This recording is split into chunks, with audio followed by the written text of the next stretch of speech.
The fragment of eternity filled space with pure creation energy as it reached out to meet the HFY reality weapon. Where the two forces collided, something impossible happened. Instead of destruction, the meeting point became a gateway that opened across time and space itself. Jake watched from his pilot seat in the living spacecraft as light poured through the gateway. But this was not the harsh light of weapons or explosions. It was warm and gentle, like sunlight streaming through. Leaves in a peaceful forest. What's happening? Danny asked through the communication system. The Keeper's voice reached them all, filled with wonder and hope. The fragment is remembering. It carries within it the patterns of every world the architects ever touched, every species we ever helped to grow. The HFY weapon was designed to unmake reality, but combined with creation force, it has become something else entirely. Through the gateway came ships unlike any they had seen before.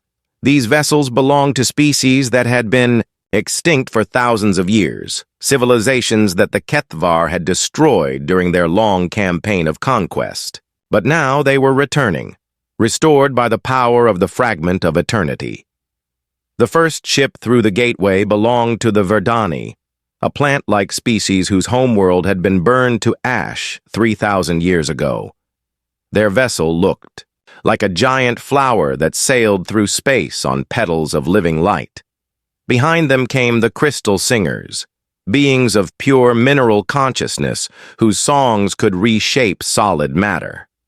More and more ships emerged from the gateway.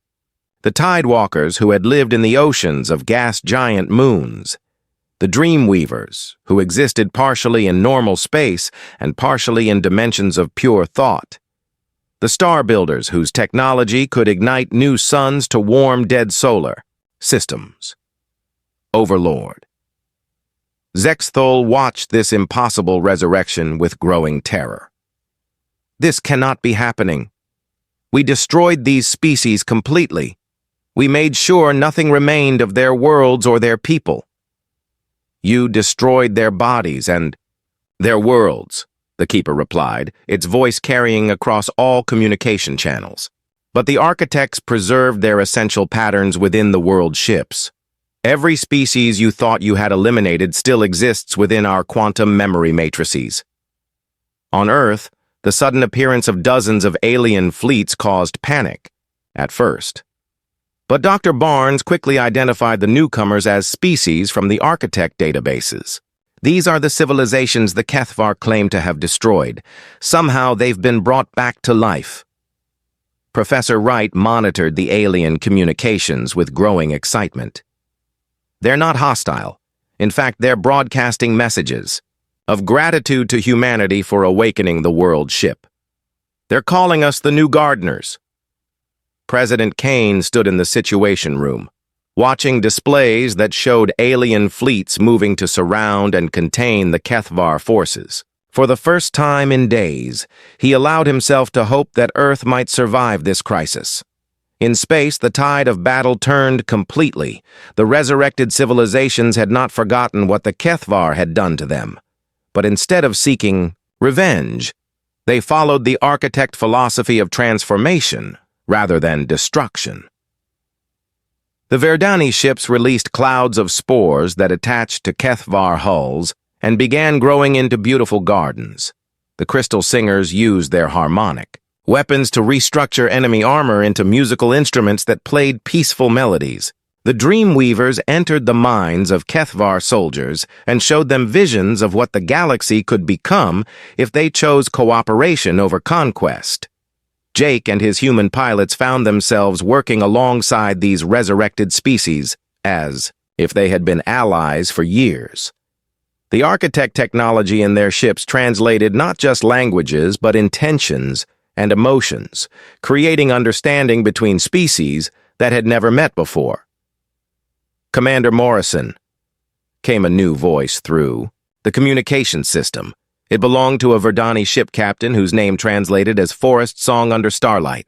Your species has done something we thought impossible. You have awakened the Keepers and restored the ancient alliance. We are honored to fight beside the new gardeners. But the battle was far from over. Overlord Zexthul, driven mad by the sight of his victims returning from extinction, ordered his remaining forces to make a suicidal attack on Earth itself. "If we cannot rule the galaxy, we will at least eliminate the species that defied us," he declared. The Kethvar command ship and its escort fleet broke through the Allied formations and raced toward Earth at maximum speed. Their reality weapons charged for one final strike that would tear the planet apart at the molecular level. "They're going to reach Earth before we can stop them," Lisa reported with panic in her voice. But the Keeper had anticipated this desperate move. "Jake Morrison of the human species, your people have proven themselves worthy inheritors of the Architect legacy. Will you accept the responsibility that comes with that honor?" Jake did not hesitate. "What do you need me to do?" "Take your ship to Earth's surface. Use the Architect technology to interface directly with your planet's electromagnetic field.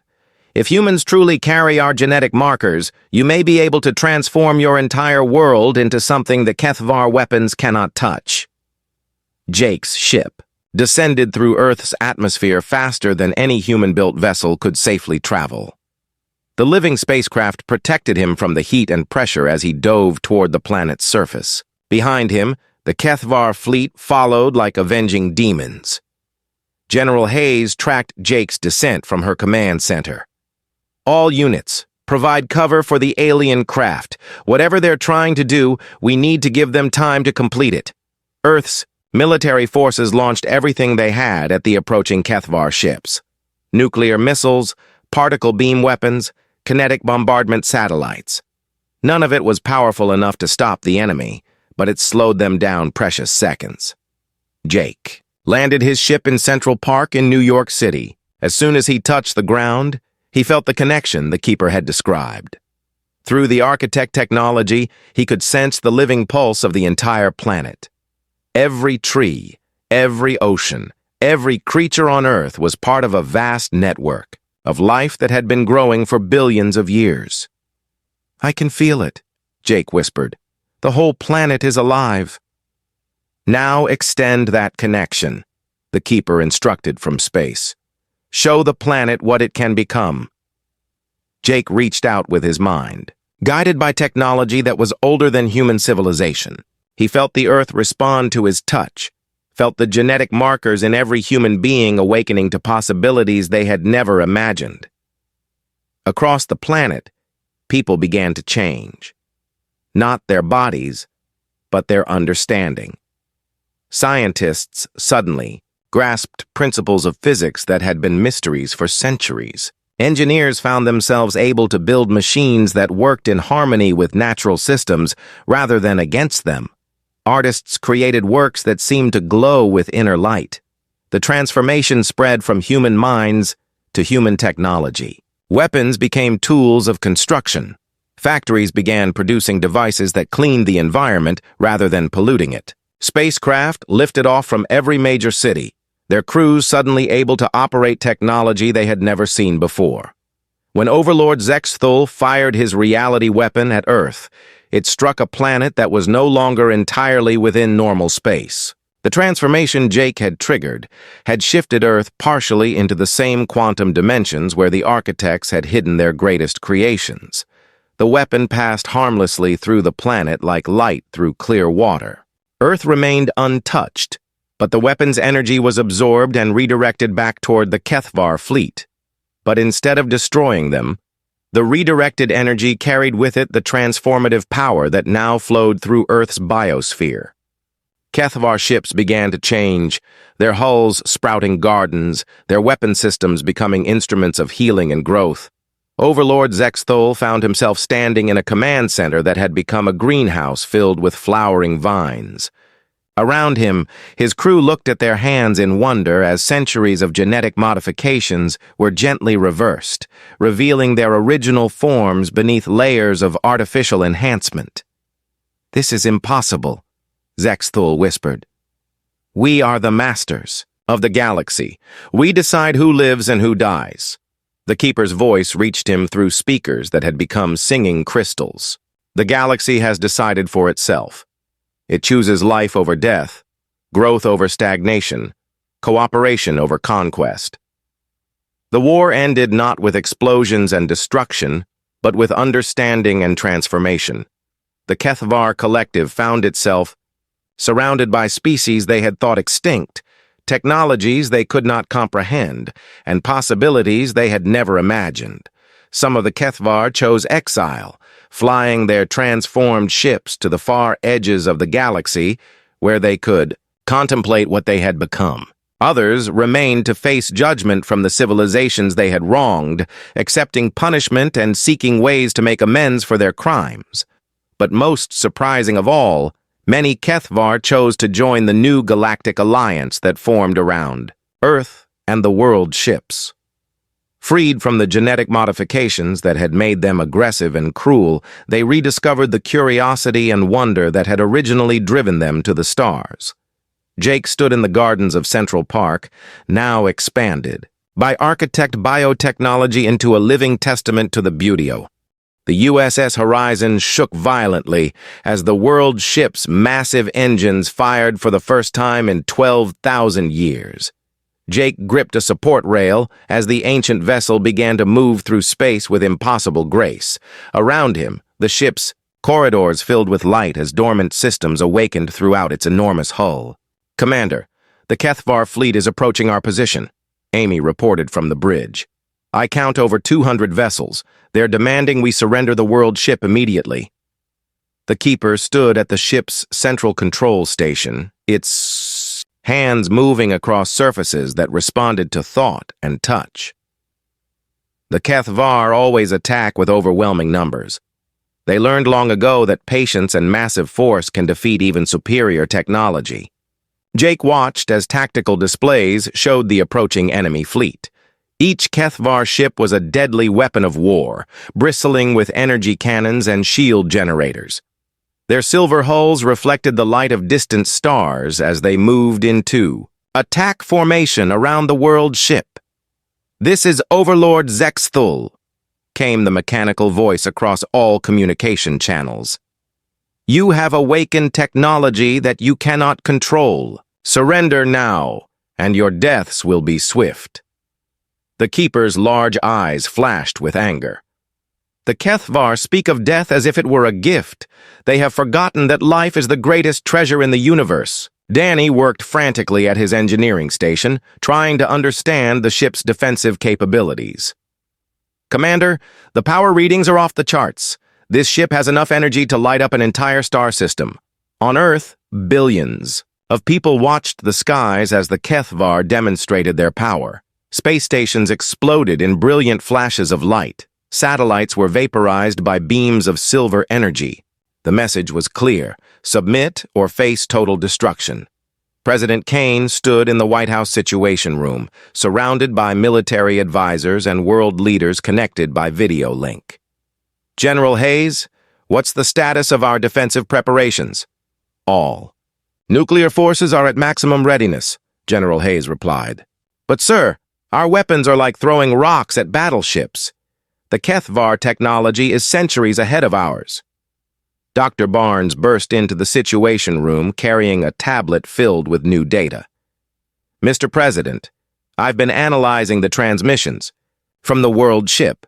The technology patterns match theoretical models for quantum engineering. If the ship can manipulate matter at the subatomic level, it might be able to create new technologies in real time." Back in space, the battle began without warning. The HFY fleet opened fire with concentrated energy beams that could melt through solid rock.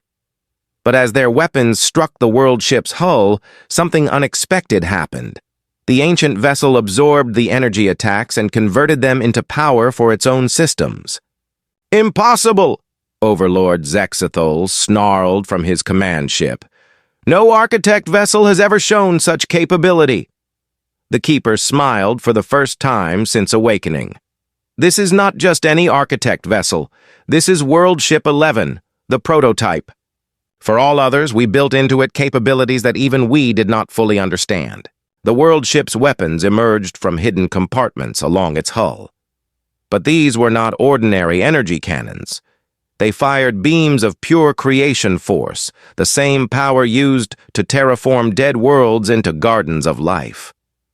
When the beams struck, Kethvar ships, their hulls began to transform at the molecular level. Jake watched in amazement as enemy vessels were converted into something else entirely. Their weapon systems became flowering plants. Their armor plating turned into crystalline structures that pulsed with harmless light. Instead of destroying the Kethvar ships, the world ship was transforming them into something beautiful. "You're not killing them," Jake observed. "We are architects, not destroyers," the keeper replied. "Even the Kethvar can be redeemed if they are willing to change." But the Kethvar were not willing to change. Overlord Zexthul ordered his fleet to fall back and regroup. "Deploy the planet crackers," he commanded. "If we cannot have the world ship, we will ensure no one else can use it." On Earth, the situation reached a breaking point. Dr. Barnes made a startling discovery while analyzing genetic samples that Commander Morrison had transmitted from the world ship. "Professor Wright, look at these DNA patterns. Human genetic code shows markers that match architect biological templates." Professor Wright studied the data with growing excitement. "Kevin, this suggests that Earth was one of the worlds the architects seeded with life. Humans might be distant descendants of their gardening efforts." This revelation spread quickly through Earth's scientific community. If humans carried architect genetic markers, they might be able to interface with the ancient technology in ways no one had imagined. General Hayes received reports from research facilities around the world. "Mr. President, our scientists are claiming that human volunteers can somehow connect with recovered architect devices. It's like the technology recognizes something in our DNA." President Kane authorized immediate experiments with the small pieces of architect technology that had been recovered from asteroid impacts over the years. To everyone's amazement, human technicians found they could operate the alien devices through direct mental contact. In space, the battle escalated as the Kethvar deployed their most powerful weapons. Planet cracker missiles streaked toward the world ship, each one capable of shattering an entire moon. But the Keeper was ready for them. The world ship's defensive systems created fields of transformed space around the incoming missiles. As they entered these fields, the weapons began to change. Their explosive warheads became seeds, their guidance systems became nutrients. By the time they reached the world ship, they had transformed into garden pods that bloomed with alien flowers. Lisa Carter worked at her navigation station aboard the USS Horizon, coordinating with the world ship's tactical systems. "Commander, I'm detecting something incredible. The ship is creating smaller vessels inside its manufacturing bays," Danny confirmed her readings. "The ship is literally growing new spacecraft. They're using the same biological engineering principles that created the ship itself." The world ship began launching these new vessels, each one designed specifically for human pilots. Jake realized what the Keeper was offering them. "You want us to fly those ships? Your species carries the genetic markers of worlds we once tended," the Keeper explained. "You have the potential to interface with our technology in ways that even surprise me. But the choice must be yours." Jake made the decision without hesitation. "Danny, Lisa, Amy, prepare for launch. We're going to show the Kethvar what humans can do when they're properly equipped." The human pilots climbed into spacecraft that seemed to be alive. The controls responded to their thoughts as much as their touch. Weapons systems that had been designed by the greatest civilization in galactic history now served human hands and human hearts. But the Kethvar had one final surprise. Overlord Zexthul activated a device that had been forbidden even during the ancient war. It was a reality weapon, designed to unravel the basic forces that held matter together. "If I cannot rule the galaxy, then no one will," Zexthul declared. As he fired the weapon at both Earth and the world ship, the beam of pure destruction raced across space, threatening to tear apart everything in its path. But the Keeper had been expecting this moment for 12,000 years. "Now you will see why we hid the world ships," the keeper said, as it activated the fragment of eternity. "Some powers are too great for any one species to wield alone." The world ship began to glow with the light of creation itself. The fragment of eternity reached out across space, not to destroy the reality weapon, but to transform it into something the galaxy had never seen before. The keeper stood slowly in the crystalline chamber, its tall frame unfolding like a flower opening to sunlight. Jake watched in amazement as the ancient being looked around the room with eyes that held the weight of countless years.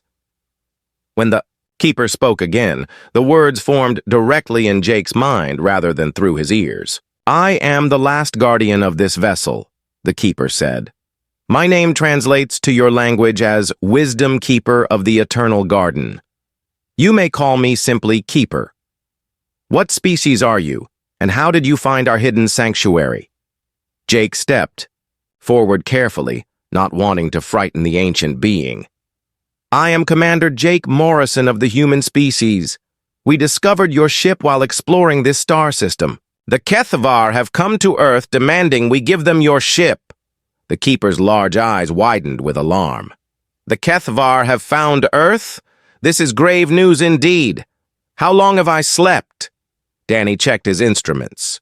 "Based on the ship's drift patterns and the stellar positions, I estimate you've been in suspension for approximately 12,000 years. 12,000 years, the keeper repeated sadly. Then my people are truly gone, and the great work remains unfinished. The being moved to a wall covered in glowing symbols. With a gentle touch, the entire chamber filled with holographic images. Jake gasped as three-dimensional pictures formed around them. He saw beautiful cities floating among the clouds of gas-giant planets. Vast gardens stretched across the surfaces of dead worlds, blooming with impossible colors. Ships like the one they stood in sailed between stars, carrying life and hope to empty corners of the galaxy. "We were called the Architects," the keeper explained. "For millions of years, we traveled the galaxy planting the seeds of life. Wherever we found a barren world with the potential for growth, we would shape it into a garden. We created the world ships to carry the genetic patterns and cultural knowledge needed to transform dead planets into thriving homes. The holographic display showed 12 massive ships, each one unique in design, but similar in purpose. 12 world ships we built, each containing the compressed essence of entire civilizations. They were our gifts to the younger species we encountered, tools to help them spread life throughout the stars." Amy's voice crackled through Jake's communicator from the USS Horizon. "Commander, the HFY are beginning to move their ships into attack positions over Earth's major cities. President Kane is asking for any information you can provide." The keeper heard Amy's transmission, and its expression grew even more sorrowful. "The HFY were once like you, a young species just beginning to reach for the stars.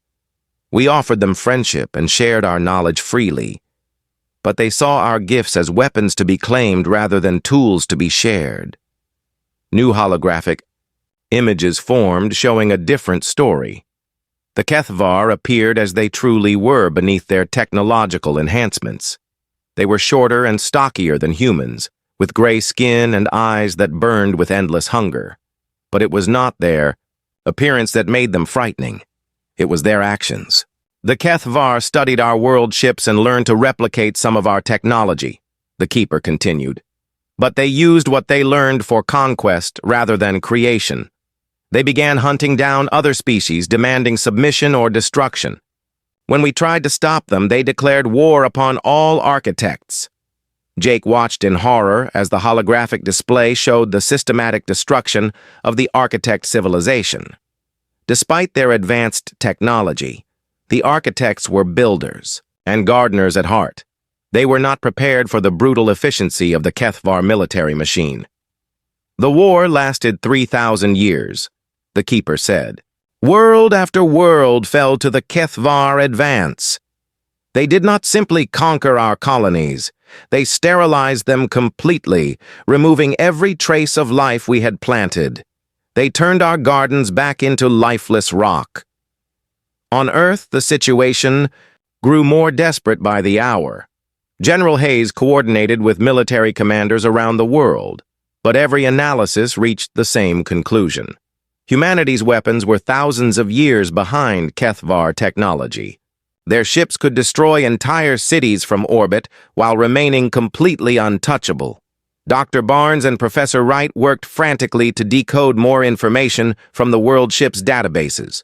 What they discovered sent chills through the scientific community.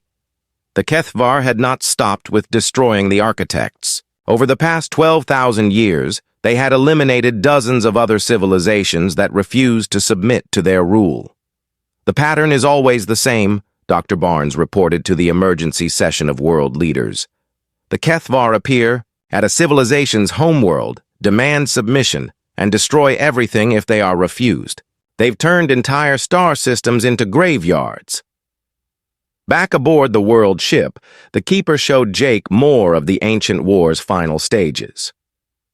When we realized we could not win through direct confrontation, we made a desperate decision. The 12 world ships were scattered across the galaxy and hidden in remote systems. All records of their locations were erased from our databases. But you remained with this ship, Danny observed. Why didn't you hide with the others? Each world ship required a keeper to guard its secrets, the ancient being replied.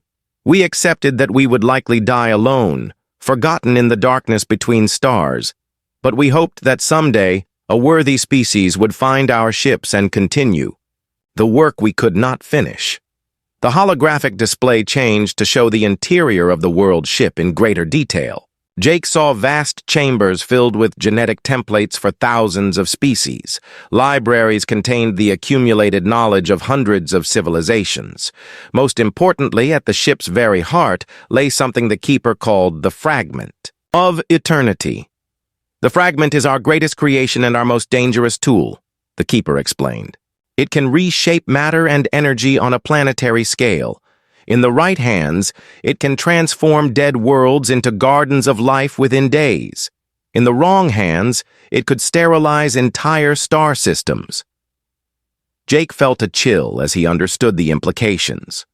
That's why the HFY want the world ship so badly. With that kind of power, they could remake the galaxy according to their will. Exactly, the Keeper confirmed.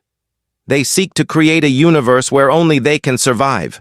Every world would be transformed to match their needs, while all other forms of life would be eliminated. Amy's voice interrupted their conversation with urgent news. Commander, President Kane is reporting that the HFY have begun targeting Earth's space stations. They're systematically destroying our orbital infrastructure. The Keeper moved to another control panel and began activating systems that had slept for millennia. If the HFY have found Earth, then the time for hiding is over.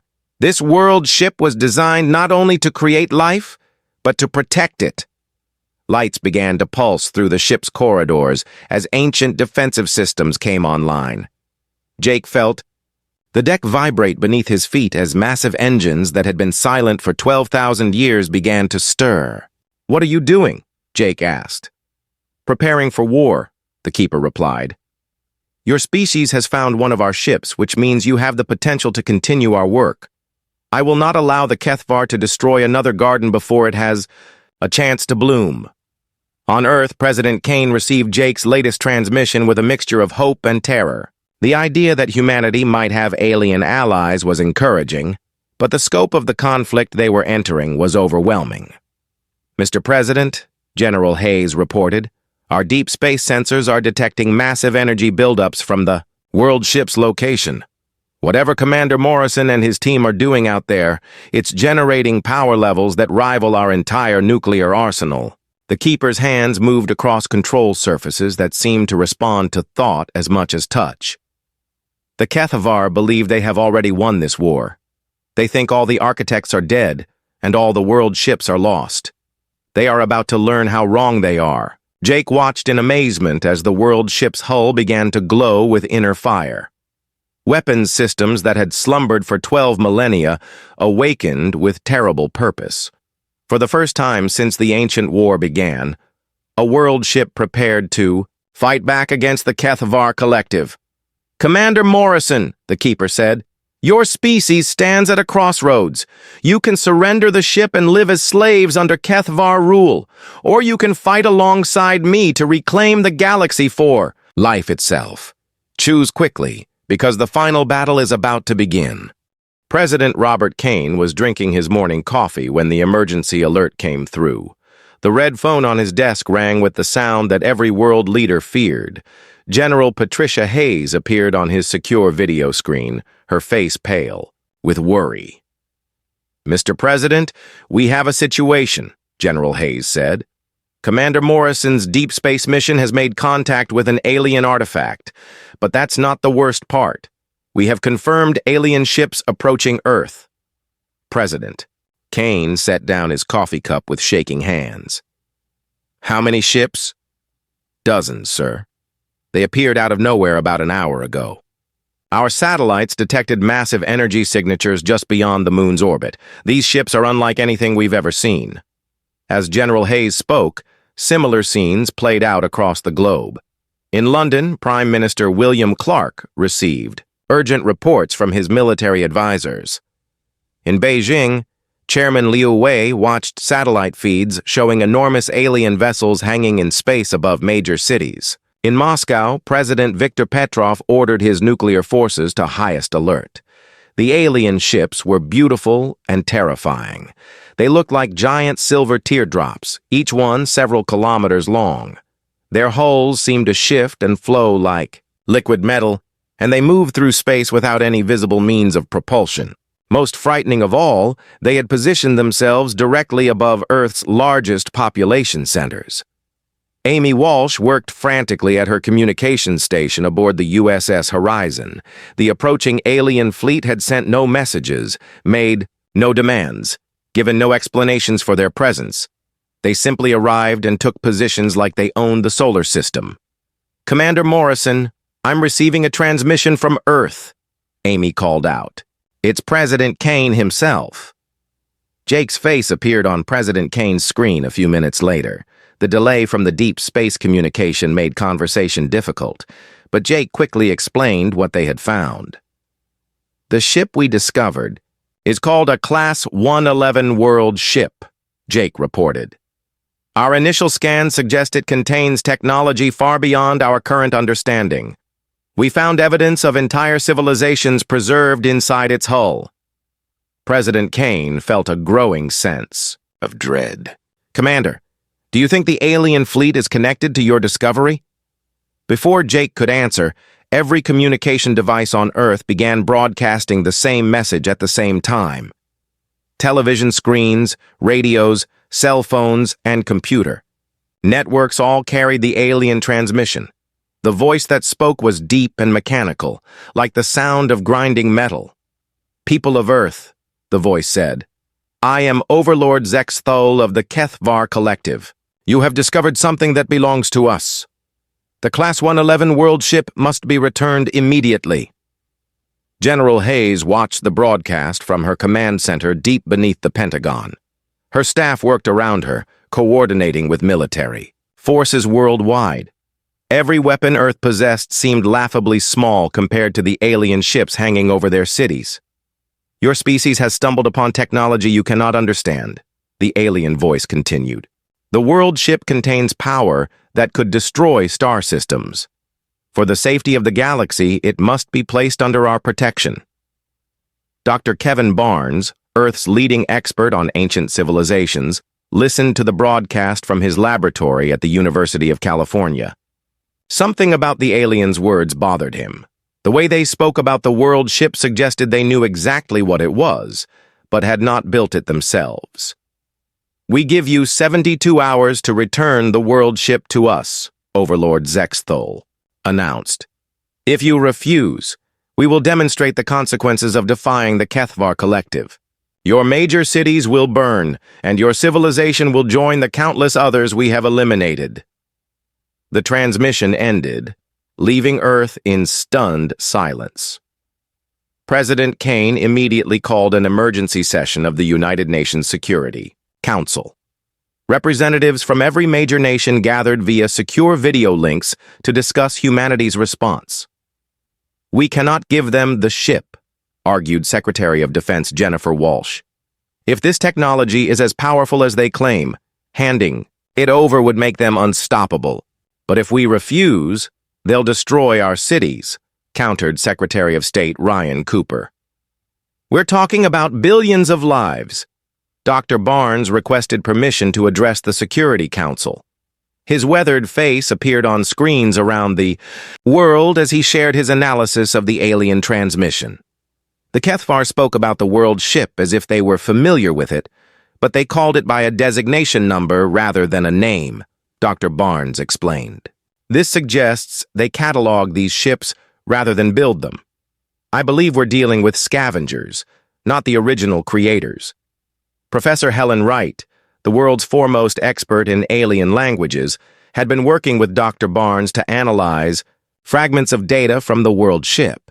She joined the video conference from her office at Oxford University. "The language patterns in the world ship's database are completely different from the Kethvar transmission," Professor Wright reported. "The original builders used mathematical concepts in their communication that suggest a peaceful, scientific culture. The Kethvar language structure indicates a military hierarchy focused on conquest and domination." Meanwhile, aboard the USS Horizon, Jake's team continued to explore the world ship. Danny Rodriguez had managed to interface his equipment with some of the alien systems. What he found changed everything. "Commander, you need to see this," Danny called from deep within the ship's central core. "I've found something incredible." Jake followed Danny through corridors filled with strange machinery that hummed with quiet power. They came to a vast chamber at the ship's heart, where thousands of crystalline pods lined the walls. Most were dark and empty, but one in the center glowed with soft blue light. "There's someone in there," Danny whispered. "The life support systems are still functioning after all these years." Inside the glowing pod, they could see a tall, slender figure with pale blue skin and large, dark eyes. The being was clearly alive, suspended in some kind of suspended animation. Amy's voice crackled through their communicators. "Commander, the Kethvar fleet is moving. They're taking up attack positions around Earth. Whatever we're going to do, we need to decide quickly." Jake stared at the sleeping alien and made a decision that would determine the fate of two worlds. "Danny, can you wake this being up safely?" "I think so, Commander. The revival systems seem to be automated. I just need to activate the proper sequence." As Danny worked to revive the ancient sleeper, Jake contacted President Kane with disturbing news. "Mr. President, bringing this ship back to Earth would be a mistake. If the Kethvar are willing to threaten our entire planet for it, then this technology must be incredibly dangerous in the wrong hands." President Kane felt the weight of humanity's future pressing down on him. "What do you recommend, Commander?" "Give me more time to investigate this ship," Jake replied. "There are answers here, and I think the original builders might have left us a way to fight back." On Earth, the first demonstration of Kethvar power came without warning. A communications satellite simply vanished in a flash of silver light. Then another. Within minutes, Earth's satellite network was reduced to scattered debris. Overlord Zexthul's voice echoed across the planet once more. "You now have 60 hours to comply. Each hour of delay will result in further demonstrations of our power. We are not a patient species." In the world ship's core chamber, the crystalline pod began to open with a soft hiss of escaping gases. The ancient being's eyes fluttered open, and for the first time in thousands of years, one of the ship's original builders looked upon the face of another living creature. The being spoke in a voice like wind chimes, and somehow Jake understood. The words, "Who disturbs the keeper's rest? Have the Kethvar finally found us?" Commander Jake Morrison floated in the observation deck of the USS Horizon, staring out at the endless black of space. 3 years into their deep space mission, and he still felt amazed by the vast emptiness between stars. His crew had traveled, farther from Earth than any humans before them. The Kepler 442 system lay ahead, a yellow star with several rocky planets that might hold the secrets they were looking for. "Commander, you need to see this," came the voice of Lisa Carter over the ship's communication system. Lisa served as their navigation officer, and her voice carried an excitement that Jake had not heard in months. Jake pushed himself along the corridor toward the bridge. In zero gravity, movement required careful planning and gentle pushes off the walls. The USS Horizon was humanity's most advanced ship, but it still felt small when surrounded by the enormous distances of space.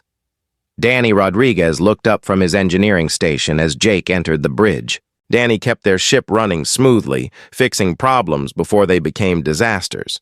His dark hair floated around his head like a cloud, and his eyes were bright with curiosity. "What do you have for me, Lisa?" Jake asked as he strapped himself into the command chair. Lisa's fingers danced across her control panel, the main screen filled with sensor data that made Jake's breath catch in his throat. "We detected something in the asteroid belt around the fourth planet. It's big, Commander. Really big." Amy Walsh, their communications specialist, turned from her station. "I'm not picking up any signals from it, but the energy readings are incredible. This thing is putting out more power than our entire ship, even though it appears to be completely shut down." Jake studied the readings. Whatever they had found measured over 500 kilometers long. No natural object could be that large and maintain such a perfect shape. The sensor data showed smooth curves and geometric patterns that could only be artificial. "Danny, what's your analysis?" Jake asked. Danny shook his head in amazement. "Commander, this thing is made from materials I've never seen before. The hull seems to bend light around it, making it almost invisible to normal sensors. Only our deep space scanners could detect it. The energy signatures suggest technology that's centuries ahead of anything we have." Jake felt his heart racing. First contact with alien technology was every explorer's dream, but it also carried enormous risks. "Lisa, plot a course for a closer look. Keep us at a safe distance until we know what we're dealing with." As the USS Horizon moved closer to the mysterious object, more details became clear. The ship had a sleek design that reminded Jake of a giant fish swimming through space. Its surface was covered in patterns that seemed to shift and change as they watched. Small lights pulsed along its length like a slow heartbeat. "Amy, any luck with communications?" Jake asked. Amy adjusted her equipment and tried different frequencies. "Nothing, Commander. If there's anyone alive on that ship, they're not talking to us, but I am detecting something strange. There are what look like entire cities inside that hull. The internal structure is massive, with open spaces that could hold millions of people." Lisa gasped as her scans revealed more information. "Commander, I'm reading atmosphere inside the ship. Multiple different atmospheric compositions. Actually, it's like this ship was designed to support dozens of different types of life." Danny's engineering sensors added more pieces to the puzzle. "The power source is unlike anything in our databases. It's not nuclear, not fusion, not antimatter. It's something else entirely. And Commander, this ship has been drifting here for a very long time. My estimates suggest thousands of years, maybe longer." Jake ordered the ship to move even closer. Through the observation windows, they could see the alien vessel with their own eyes. It was beautiful and terrifying at the same time. The hull reflected starlight in ways that made it seem alive. "I'm detecting docking ports," Lisa reported. "The design is different from ours, but our systems might be able to interface with them." Amy's communications equipment suddenly came alive with activity. "Commander, I'm receiving data transmission from the alien ship." "It's not a communication, more like an automatic beacon. The signal is very faint, and the language is completely unknown." "Can you decode any of it?" Jake asked.